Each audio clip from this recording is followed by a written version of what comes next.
Hey everybody, welcome to In Case You Missed It, Ministry of New Day Fellowship. I always like to take just a couple of minutes to go back and share with you what we discussed the previous Sunday, or in this case, previous 2 Sundays. And what we had been discussing was the image of God. In other words, what is our perception of God? And that's very important because it affects our relationship with Him. It affects our faith, and it affects whether our prayers are answered. So we want to make sure that we have the proper image or proper perception of God. We want to see God for who He truly is. And many things can distort our perception of God.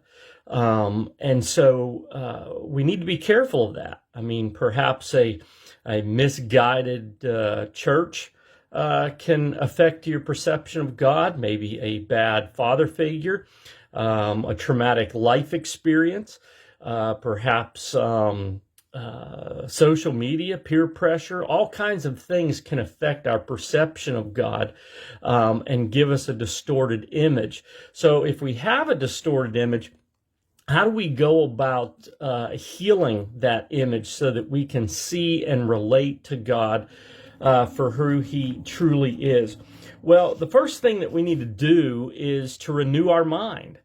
As you recall, Romans 12:2 says, "Do not conform any longer to the pattern of this world, but be transformed by the renewing of your mind." And see, if we have a distorted image of God, then we're conforming to the pattern of this world. So we want to renew our mind so that we can have a proper perception of God, and therefore the fullest relationship that we can possibly have. So here's some things that we need to do to renew our mind and renew our perception, our image of God, is to discover God's true image through the scriptures.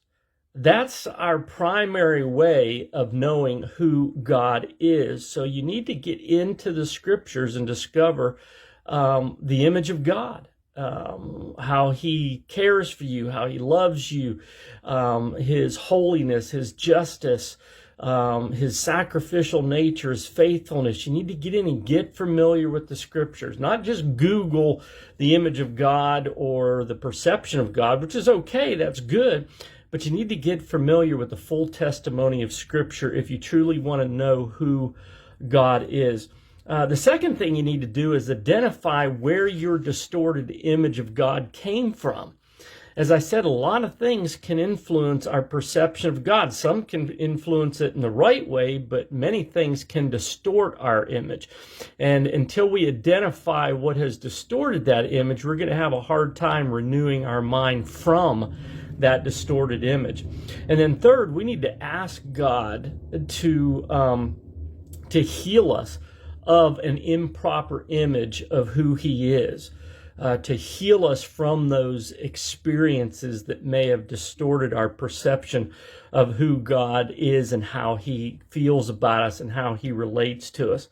And then number 4, we need to distance ourselves from anyone or anything that distorts the image of God. If it's peers that are influencing us in a negative way, if it's a church that's teaching things that do not accurately portray the image of God, if it's social media, whatever it might be, anything that is distorting that image, we need to distance ourselves from it. Because what you expose yourself to affects how you see God. And so you want to expose yourself to those things that correctly convey and teach the true image of God. Now, I know that's a really concise way of looking at a pretty deep subject, and we went into a lot more detail at our worship services at New Day Fellowship, but that'll get you started. You know, discover who God is in the scriptures, discover why the image you have of God has been distorted, and ask God for help. He wants to help you. He wants to reveal Himself to you for who He truly is, and then try to separate yourselves the best you can from anything that would continue to reinforce or create a distorted image of your mind of who God is. All right, guys, thanks for joining me for In Case You Missed It, and I hope to see you this coming Sunday at New Day Fellowship 10:30 a.m., breakfast, worship, Bible discussion, and we meet at Shippensburg Firefighters Activity Center, 33 West Orange Street in Shippensburg. All right, have a great day.